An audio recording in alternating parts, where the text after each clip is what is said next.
Team Black. The magic number was 16.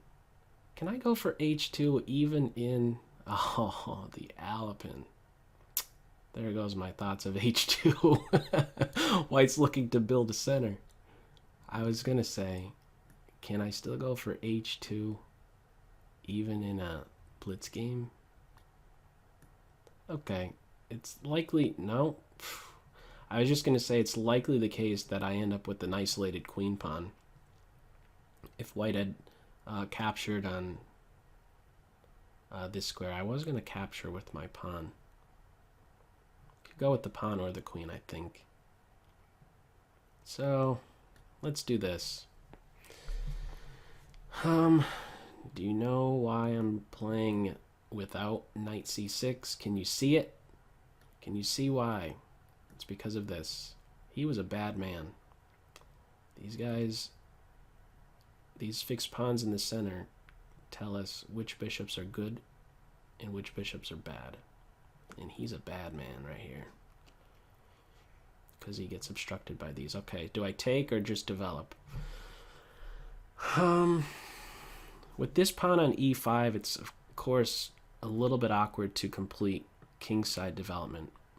So maybe I don't bring my queen knight here and I play something like this and bring him here. Or do I capture here first? I think I want to... I do have some fear. And that fear is this c4 move. I also don't... If I play this, maybe pawn takes is annoying. Let's just take here. Quit your talking. Do I take here again? Let's do that. Clarify that pawn structure. I don't want to deal with takes. I recapture with my bishop or my queen, and then this queenside expansion with b4, a4, a5. I've seen that before. I don't like getting kicked around. Who does, really, right? Raise your hand. Okay, I thought that that was the correct way to recapture. I guess White was considering with the knight. I could see that. With the knight taking, this f-pawn starts to, well, he's freed up, but...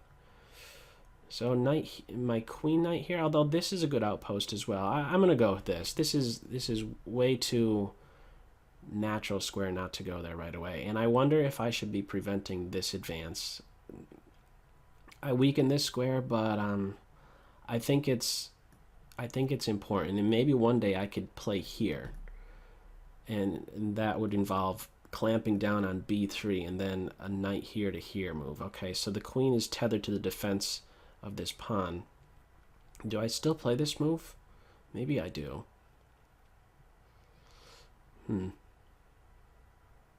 Let me get some more development in here. My opponent has been flying with the moves so far. And knight here would come with an attack on this pawn. I want to play here and then secure my knight's position. If I play here and g4 is played, I could take. And you'll notice any pin that White tries to get me, and I could get out of it with the capture. So I could play here. I was more concerned about the knight playing to this square. So now that it's defended, let me make sure I have my knight's position secure. It's usually the case that trading queens in the Caro-Kann, which is what this is reminding me of right now, since I have the light square bishops off the board. It's usually a good idea. Let's trade queens. Ooh, can it be avoided? Well, the queen would have to play here, which is a little bit awkward. What I'm playing for right now is a good knight versus a bad bishop ending, or a good bishop versus a bad bishop ending, or maybe better summarized, I want to make sure that this bishop does not exchange itself for anything. I want him to stay around. I want him to stick around for forever. There's a better way to say that, but yeah, I don't want what don't I want? I don't want losing my train of thought here. I don't want him to exchange himself off or anything, and I like my knight's position. I don't want to deal with g4. Granted, he is on a dark square now. Let's back up. Yeah, let's back up. Maybe this. Oh, you hear that siren in the back? There's a little siren in the back. Okay. There's food for thought right there. Fun little fact, I should say. All right. Can I weasel my knight around or something? All right, let's try and fix another pawn on a dark square. This move I'm going to meet with this. Probably going to have both rooks off the board. And I'm going to keep my knight here. I want to make sure I recapture with my king because I want to be able to meet knight here with this move. Okay, and now I think I start to be a lot better in this position. Let's see how true that is. Let's clog things up. I'm not sure how I would this is my instinct to capture like that. I like my rook position. Okay, let's do this. I'm not going to take with my rook. I want to be able to play. I want to get my knight here. That's the main reason. I want an outpost for my knight. I've actually caught up these last handful of moves on the clock. Is the king running over here to grab this pawn? That's my only weak link. And again, everything is directed. My play has been, ever since getting rid of my light square bishop, it has been to get this check. You know what? I'm not going to go here right away. Let me make these pawns flinch a little bit. Are they going to flinch? Oh, that move.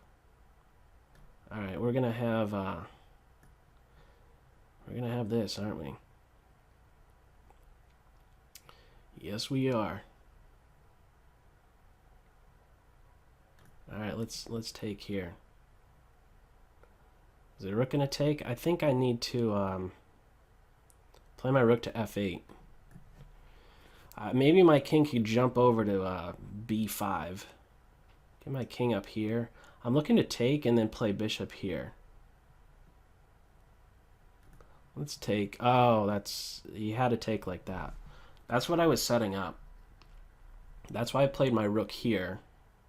So I could capture, and then I knew that there would always be, if I did that one move earlier, I knew that there would be a bishop block or a pawn block. So that's why I did this rook f8 move before I had captured. So that is actually a sudden end. All of a sudden that rook on c1 becomes, he's toast, right? Let's back up. That was a let's see, it turned out Sicilian it started out as if it would be a Sicilian Alpin, but we quickly transposed into a French where I'm simply looking to exchange off my bad bishop. That's what this queen b6 line does. I think there are opportunities for you to try for this c4 move. When you see me play queen b6, it's pretty much a tell that I am trying for this maneuver. When you see a delay with the queen knight's movement to c6, since that would interfere with the bishop b5 stuff. Maybe there's a better move than bishop here. I think there is a difference between e2 and d3. I can't go into analysis mode, so you'll just have to picture this. If bishop e2 and then I follow up with b5, notice how it's different. I think there is this c4 move, and if I take with the pawn, then you advance d5. It's a structural change to be aware of on the white side. Or after bishop e2, again, after bishop e2, bishop b5, c4, if I take with the bishop, you take with my bishop from e2, I recapture, and yet again, there's this d5 move that changes the structure. So that's something to look into. That is a difference between e2 and d3, just right out of the gates, right out of the opening. Because since it's on d3, after I play to this square, if you're playing c4, I could take with the pawn, and it comes with tempo. I'm on your bishop, and so there's no time for this d5 advance. We're not in that situation, but it's something to look into, a way to reply to this idea of getting rid of the bad bishop. I think it was important for me to stop b4. If b4 is allowed, then my knight has to wonder,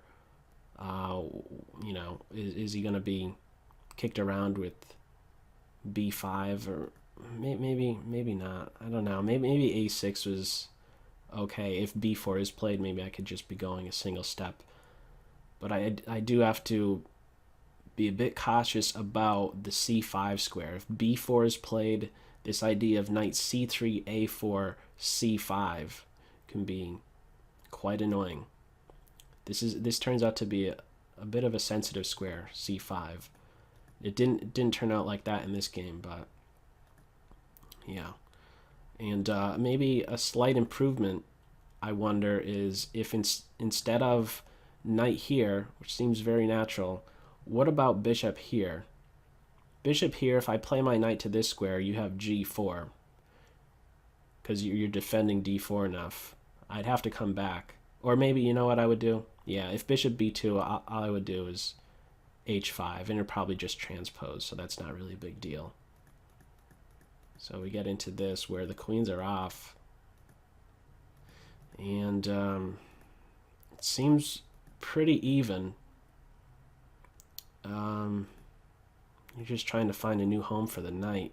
He'd really like to be here or here. And so that's what white is trying to do with that move. And you know what? I think what's best is to just make sure you get all the rooks off the board. I think if I'm able to play this b5 and cement a rook here, and if it's ever captured, I'm recapturing it and having a connected passed pawn and a nice home for my knight on b5, I think that should not be allowed. Excuse me. So instead, I think it maybe your best chance for success, your best objective move would be to get both rooks off the board. That's just my quick thoughts on that. Because again, I'm able to plant up on c4. They eventually, well, we still have a pair of rooks on the board, and my opponent's doing well to recognize the strong placement of my eventual knight on b5. So with the center blocked and everything, it's you do have time for these retreating type of moves. I'd like to not have I'd like to still have my knight having pressure on that pawn, but my opponent negated that. And in this final position, you're just needing to capture like this. And what I was going to be doing after pawn takes, I was going to be playing b5, and then you still can't take, and then rook here would be needed. And I think, well, I don't know. Well, you know what? My rook is going to get very active. Even in, you know, this did end right away with bishop here. I think it's maybe close to still lost with, after this capture, g5. Rook f1 seems forced. Pawn takes pawn. Rook takes pawn. No, it's still not working. Yeah, because I haven't eventually still end up with a pin. Pawn takes g5. I'm threatening this. If rook f1, pawn takes, rook takes, I have yet again this bishop g5 move. So it becomes very awkward for you to defend f4 if you're not capturing with f4, and if you do, then you have, of course, that skewer. That was again, this, I guess the big summary with this game was trying to make sure this guy remained bad. Don't let him exchange himself off for my bishop or any of my knights. But good game. I think this was the first time we played, or I don't recall playing before. Of course, it's been a while, but okay, yeah, good game.